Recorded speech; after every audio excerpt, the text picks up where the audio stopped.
Projection orthogonale d'un segment. Donc, le schéma qui est devant vous, c'est la projection d'un point qu'on a vu précédemment. OK? On ajoute un autre point, notre point B.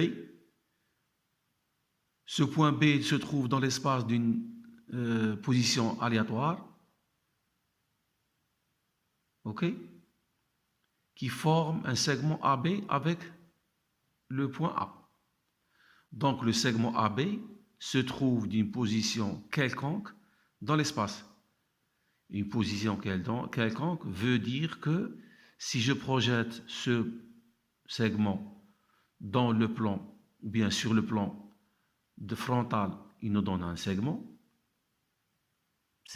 avec des dimensions différentes. Et si je le projette sur le plan de profil, il nous donne un autre segment de dimensions différentes à celui du plan frontal. Et ainsi, si je le projette sur le plan horizontal, il nous donne un autre segment. OK? On commence. Donc, on a commencé par un point. Toujours, on commence par le deuxième point. On projette le deuxième point B. Donc, B, sur le plan de profil, il nous donne BP. Et on lie les deux points. OK? Pour trouver le segment AP-BP. Par cette méthode, on a projeté le segment AB sur le plan de profil, nous donnant le segment AP-BP. La même chose pour le plan frontal. Donc, on a projeté le point B sur le plan frontal.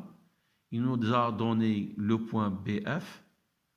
En liant les deux points, AF-BF, AF-BF et la projection orthogonale du segment AB sur le plan frontal,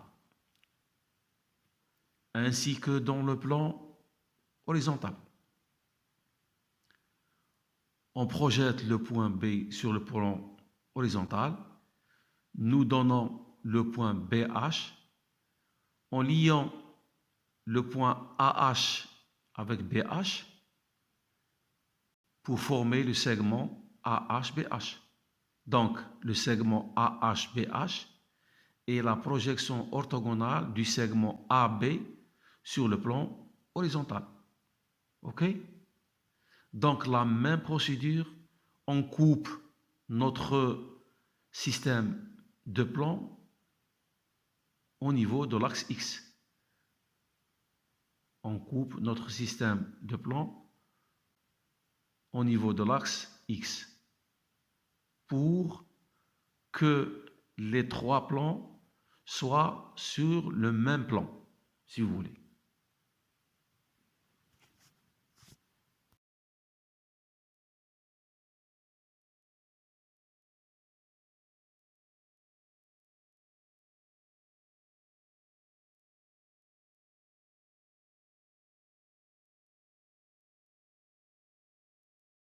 Maintenant, on est devant la projection du point A sur les trois plans. C'est-à-dire, on a coupé l'axe X et on a représenté les empreintes du point A sur les trois plans.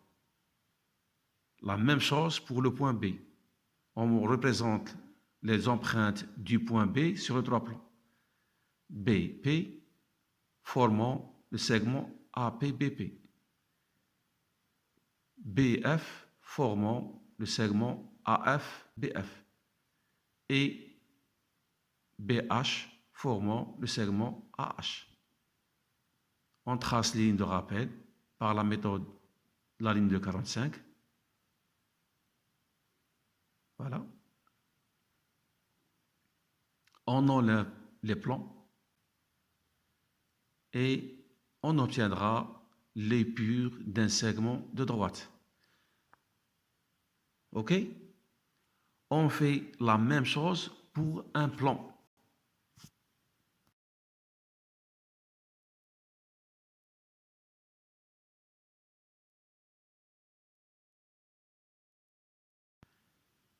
Maintenant, on est devant une position remarquable, c'est-à-dire une position particulière d'un segment AB se trouvant dans l'espace.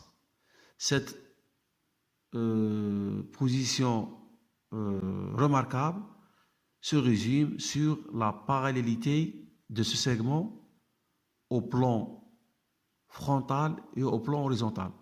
C'est-à-dire le segment AB est parallèle au plan frontal ainsi qu'au plan horizontal. Auparavant, on a vu le segment AB d'une position quelconque. OK?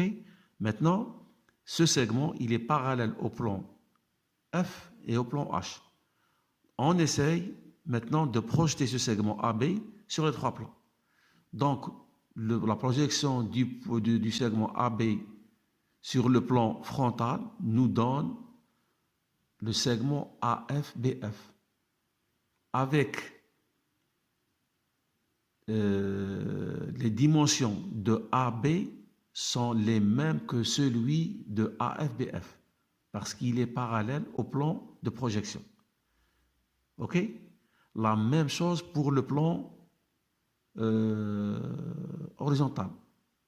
Donc AB, projection sur le plan horizontal, il nous donne AHBH. La droite AHBH est égale à la droite AB qui est égale à la droite AFBF. Car la droite AB est parallèle au plan frontal ainsi qu'au plan horizontal. Par contre, par rapport au plan de profil, elle est perpendiculaire. Donc la projection d'une droite perpendiculaire à un plan nous donne un point. Donc le point, la droite, si vous voulez, la droite APBP est représentée par un point sur le plan de profil. OK? En traçant les lignes de rappel sur les trois plans. Maintenant, la même chose, on coupe au niveau de X pour tracer l'épure de ce segment d'une position particulière.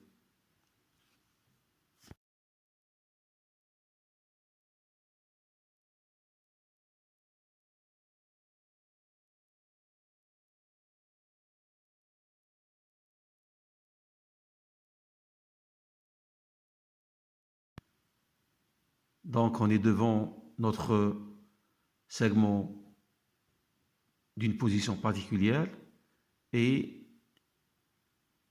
ses empreintes sur les trois plans. Donc, le segment AHBH, le segment AFBF et le point, si vous voulez, le segment présenté par le point APBP. OK? Donc, on enlève les plans, comme d'habitude, et on obtiendra l'épure d'un segment de droite pour une position remarquable ou bien particulière.